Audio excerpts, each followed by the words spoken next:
micomunidad.com, tu comunidad cristiana en línea.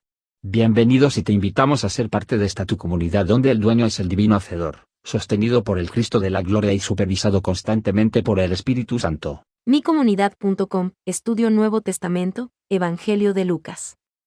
Autor: el Evangelio de Lucas no identifica a su autor, aunque de Lucas capítulo 1 versículos 1 al 4 y Hechos capítulo 1 versículos 1 al 3, claramente se deduce que el mismo autor escribió tanto Lucas como Hechos, dirigidos ambos al excelentísimo Teófilo, posiblemente un dignatario romano. La tradición de los primeros días de la Iglesia es que Lucas, un médico y compañero cercano del apóstol Pablo, fue quien escribió Lucas y Hechos, Colosenses capítulo 4 versículo 14, Segunda de Timoteo capítulo 4 versículo 11. Esto haría de Lucas el único gentil que participó con libros de las Escrituras. Fecha de su escritura: el Evangelio de Lucas fue escrito probablemente entre el 58 y el 65 después de Cristo. Propósito de la escritura: al igual que los otros dos evangelios sinópticos, Mateo y Marcos, el propósito de este libro es revelar al Señor Jesucristo y todo, acerca de todas las cosas que Jesús comenzó a hacer y a enseñar, hasta el día en que fue recibido arriba, Hechos capítulo 1 versículos 1 y 2. El Evangelio de Lucas es único en cuanto a la meticulosidad de su historia, una narración ordenada, Lucas capítulo 1 versículo 3, consecuente con la mentalidad médica de Lucas, quien con frecuencia da detalles que otros narradores omiten. La historia de Lucas sobre la vida del gran médico enfatiza su ministerio y compasión por gentiles, samaritanos, mujeres, niños, cobradores de impuestos, pecadores, y otros considerados como marginados en Israel. Versículos clave: Lucas capítulo 2 versículos 4 al 7, y José subió de Galilea, de la ciudad de Nazaret, a Judea, a la ciudad de David, que se llama Belén, por cuanto era de la casa y familia de David, para ser empadronado con María su mujer, desposada con él, la cual estaba encinta. Y aconteció que estando ellos allí, se cumplieron los días de su alumbramiento. Y dio a luz a su hijo primogénito, y lo envolvió en pañales, y lo acostó en un pesebre, porque no había lugar para ellos en el mesón. Lucas capítulo 3 versículo 16, respondió Juan, diciendo a todos: yo a la verdad os bautizo en agua, pero viene uno más poderoso que yo, de quien no soy digno de desatar la correa de su calzado, él os bautizará en Espíritu Santo y fuego. Lucas capítulo 4 versículos 18 y 19, versículo 21, el Espíritu del Señor está sobre mí, por cuanto me ha ungido para dar buenas nuevas a los pobres, me ha enviado a sanar a los quebrantados de corazón, a pregonar libertad a los cautivos, y vista a los ciegos, a poner en libertad a los oprimidos, a predicar el año agradable del Señor. Hoy se ha cumplido esta escritura delante de vosotros. Lucas capítulo 18 versículos 31 y 32, tomando Jesús a los 12, les dijo: he aquí subimos a Jerusalén, y se cumplirán todas las cosas escritas por los profetas acerca del Hijo del Hombre. Pues será entregado a los gentiles, y será escarnecido, y afrentado, y escupido. Lucas capítulo 23 versículos 33 y 34, y cuando llegaron al lugar llamado de la Calavera, le crucificaron allí, y a los malhechores, uno a la derecha y otro a la izquierda. Y Jesús decía: Padre, perdónalos, porque no saben lo que hacen.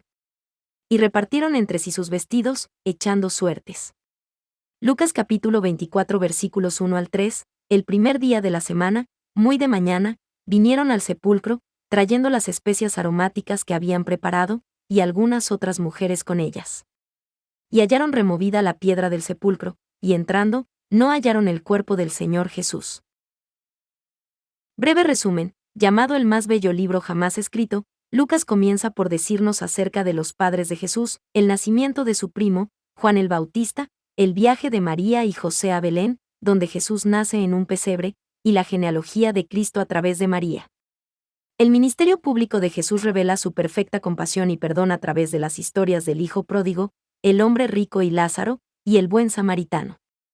Mientras que muchos creen en este amor sin prejuicios que sobrepasa todos los límites humanos, muchos otros, especialmente los líderes religiosos, desafían y se oponen a las pretensiones de Jesús. Los seguidores de Cristo son animados a evaluar el costo del discipulado, mientras sus enemigos buscan su muerte en la cruz. Finalmente, Jesús es traicionado, juzgado, sentenciado y crucificado. Pero la tumba no puede detenerlo. Su resurrección asegura la continuación de su ministerio de buscar y salvar a los perdidos. Conexiones: como gentil, las referencias de Lucas al Antiguo Testamento son relativamente pocas, comparadas con el Evangelio de Mateo, y la mayoría de las referencias del Antiguo Testamento están en las palabras dichas por Jesús, más que en la narración de Lucas. Jesús utiliza el Antiguo Testamento para defenderse contra los ataques de Satanás, respondiéndole con, escrito está, Lucas capítulo 4 versículos 1 al 3, para identificarse a sí mismo como el Mesías prometido, Lucas capítulo 4 versículos 17 al 21, para recordar a los fariseos su imposibilidad de guardar la ley y su necesidad de un Salvador, Lucas capítulo 10 versículos 25 al 28, capítulo 18 versículos 18 al 27, y para confundir su conocimiento cuando trataban de engañarlo y probarlo, Lucas capítulo 20. Aplicación práctica. Lucas nos muestra un hermoso retrato de nuestro compasivo Salvador. Jesús no se sentía incomodado por los pobres y los necesitados, de hecho, ellos eran un importante objetivo en su ministerio. En los tiempos de Jesús, Israel era una sociedad muy consciente de sus clases sociales. Los débiles y los oprimidos eran literalmente incapaces de mejorar su suerte en la vida, y estaban especialmente abiertos al mensaje de que el reino de Dios se ha acercado, Lucas capítulo 10 versículo 9. Este es un mensaje que debemos llevar a todos aquellos a nuestro alrededor que necesitan desesperadamente escucharlo. Aún en países comparativamente prósperos, tal vez especialmente por ello, la necesidad espiritual es tremenda. Los cristianos deben seguir el ejemplo de Jesús y llevar las buenas nuevas de salvación a los espiritualmente pobres y necesitados.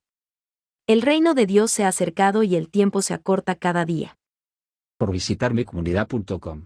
Si te gustó esta información y fue de tu agrado, no olvides de compartirla y presionar like. Dios bendiga.